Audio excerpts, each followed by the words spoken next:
todos, queridos, tudo bem? Bom, mais um vídeo um pouco mais conceitual, talvez eu faça de outras posições, mas vamos começar com a posição mais importante de todas, mais bem paga de todas do futebol americano, que é a posição de quarterback. Nesse vídeo, vou falar algumas coisas como o que eu gosto num quarterback, o que eu acho que precisa ter um quarterback, como eu vejo a posição, um pouco da sua evolução histórica e muito mais. Qual a primeira coisa que vem na sua cabeça quando a gente fala quarterback? Provavelmente é o logo da Sessão da Tarde e um filme americano com a tradução de zagueiro.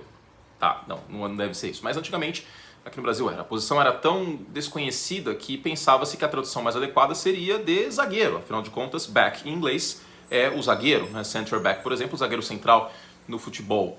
Mas, no futebol americano, o quarterback, embora esteja no backfield, esteja atrás da linha, ele não está na defesa, o jogador do ataque, o jogador mais importante do ataque. Até porque, e esse é um conceito importante, necessariamente a bola passa na mão do quarterback em todas as jogadas. Claro, tem exceção, formação Wildcat, tem os punts, etc. Mas em jogadas ofensivas a bola necessariamente passa pelo quarterback.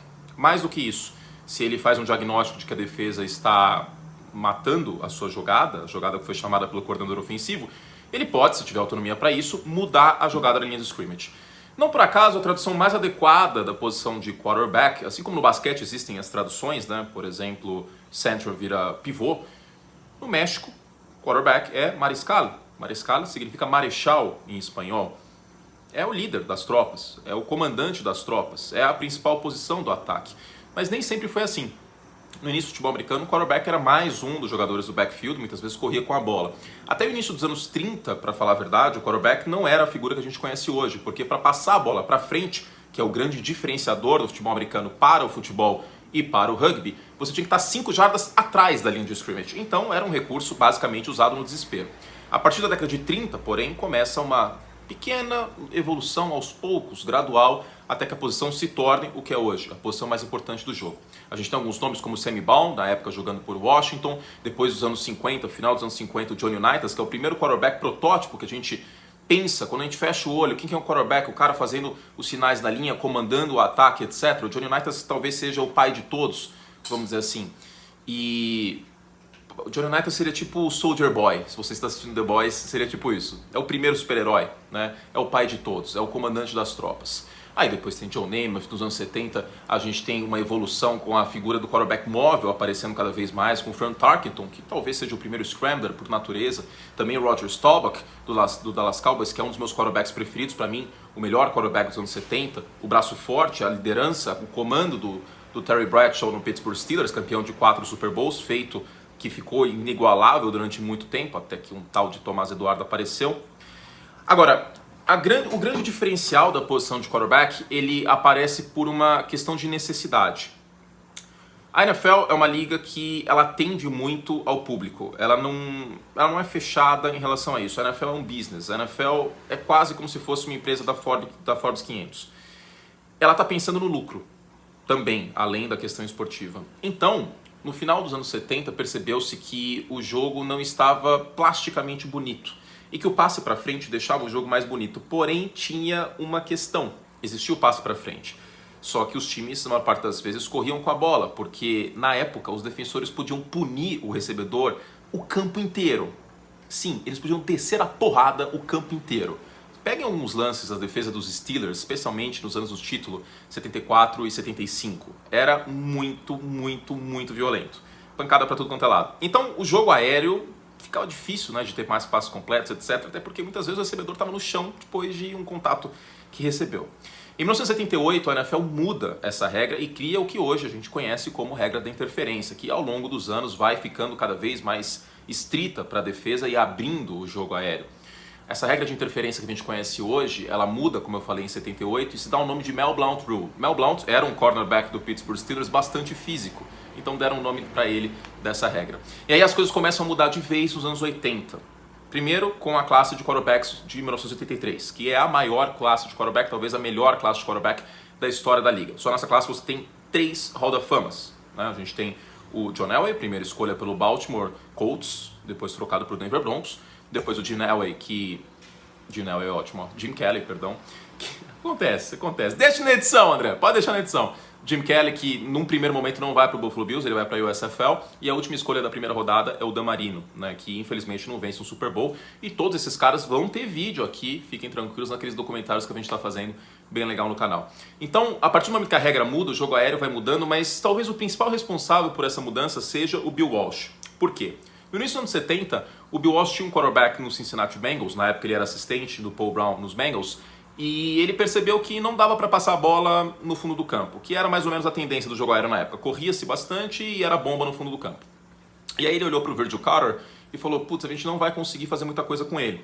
Com isso, desenvolveu-se um ataque que o jogo terrestre, em certa medida, era substituído por passes curtos e esticava-se o campo lateralmente, né, nas quase 50 jardas laterais que tem. Não parece, né, mas tem 50 jardas lateral o campo de futebol americano, em vez de tentar esticar o campo verticalmente. E com isso, aquele ataque levou os Bengals mais longe naquela época, na década de 70. Depois chegou o Ken Anderson, que inclusive enfrentou o Bill Walsh em 1981. Ele vai para o San Francisco 49ers, passando antes pelo college, porque o Paul Brown não queria dar uma oportunidade para ele e tentou fechar a porta em tudo quanto é lugar. Mas o Ed DeBartolo, dono dos 49ers, deu uma chance para o Bill Walsh e deu a oportunidade e deu a chave da franquia. O Bill Walsh também era general manager e escolhe o Joe Montana na terceira rodada do draft de 79. O resto é história, né? Esse ataque de passes curtos, predicado em jardas após recepção, potencializa a figura do quarterback. É criada o que hoje é chamado de West Coast Offense, embora a raiz desse ataque seja dos Bengals na década de 70.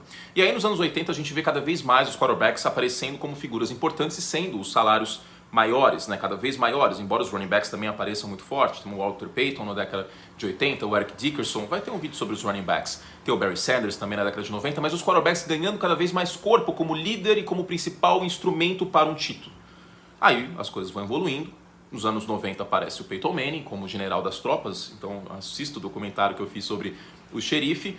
E no final da década de 2000 a coisa se desenvolve a ponto de que o quarterback indubitavelmente é a posição mais importante do jogo. O ano de 2011 é chamado de ano de quarterback, porque vários quarterbacks passaram de 5.000 jardas. Eli Manning, por exemplo, Drew Brees, Tom Brady. Aquele ano é o paradigma. Dali para frente o futebol americano não será mais o mesmo. A posição de quarterback de vez vira a mais importante sem nenhuma sombra de dúvidas. A gente já não vê mais tantos running backs sendo escolhidos no topo do draft como era antigamente. Por exemplo, no draft de 2005, que o Aaron Rodgers foi escolhido apenas na 24ª escolha, vejam quantos running backs foram escolhidos no top 10. Isso não acontece mais. Cada vez menos a gente tem running backs escolhidos no topo, cada vez mais a gente tem quarterbacks escolhidos no topo.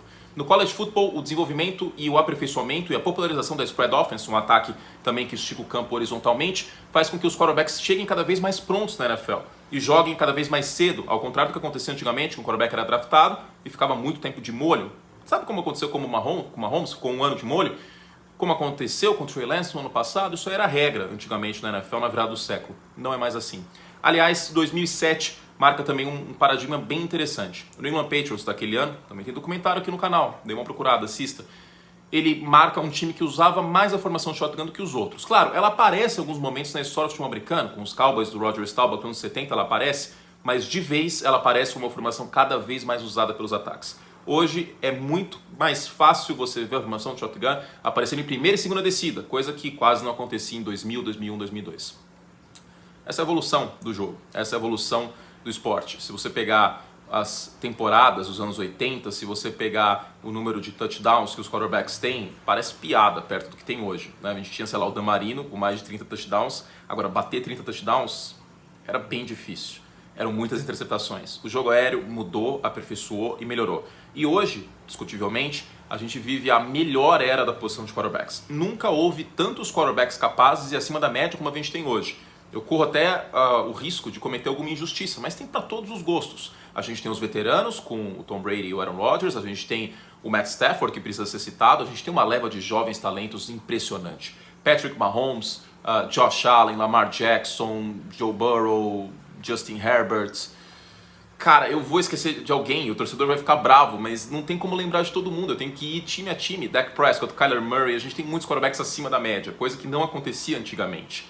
E agora a gente entra nessa década de 2020 com o jogo aéreo, sem sombra de dúvida, sendo o mais importante. Com os quarterbacks rompendo a marca de 50 milhões de dólares de média contratual. A posição de quarterback é a que eu mais gosto. A posição de quarterback é a que eu mais estudo. E aí fica a pergunta, para terminar. O que eu gosto num quarterback? O que eu vejo num quarterback? O que eu sinto que é diferente? Algumas coisas. Capacidade de liderança, a capacidade, por exemplo, que o Joe Burrow teve em segundos tempos nessa última temporada foi algo impressionante, a capacidade que o Justin Herbert teve de não se entregar em vários momentos, como naquele Sunday Night Football contra os Steelers, que os Steelers colaram, ele foi lá e arrancou um touchdown para a vitória, ou na semana 18, que o Justin Herbert não se entregava também, com uma defesa péssima do outro lado, mas quase classificou os Chargers fora de casa. A capacidade de jogar com o cara em cima dele, querendo derrubá-lo, ele esperando até o último segundo, como o Kurt Warner fazia no St. Louis Rams. Aliás, esse ataque dos Rams, o Guerreiro Sean Turf, também é um paradigma muito importante, porque é um dos primeiros ataques que usa 3, 4 recebedores com frequência. A capacidade de ser líder, como o Tom Brady é, a capacidade de tirar coelhos da cartola, como o Patrick Mahomes faz, a capacidade de evoluir em meio a tantas críticas, como o Josh Allen teve. Então é uma posição que me fascina, porque é a posição mais importante, a posição que tem mais pressão. Nenhum emprego é tão difícil nos esportes americanos, talvez como a posição de quarterback titular na NFL, porque é a posição que define muitas vezes uma partida. É a posição que define os rumos de um time. Muitas vezes um time bom com quarterback mediano ou ruim não vai longe.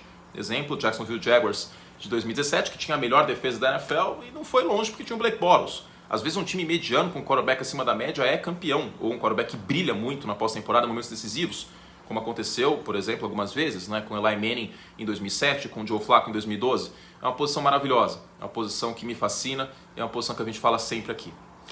É isso, meus queridos. Fizemos todo o trabalho que podíamos. Espero que vocês tenham gostado desse vídeo um pouquinho mais filosófico, contando um pouco da evolução da posição de quarterback, a posição que me cativa, me fascina, como eu falei. E espero que vocês tenham gostado. Qual é a próxima posição que eu vou falar do futebol americano? Coloca aí nos comentários qual posição você quer na sequência. Fizemos todo o trabalho que podíamos. Um beijo carinhoso. Não se esqueça de se inscrever no canal e para mais conteúdo, assina o Curte Plus. A gente está junto aí nesse mês de julho, daqui a pouco a NFL está voltando, o beisebol pegando fogo e a Fórmula 1 também, tá bom? Que você tenha um ótimo resto de dia. Tchau!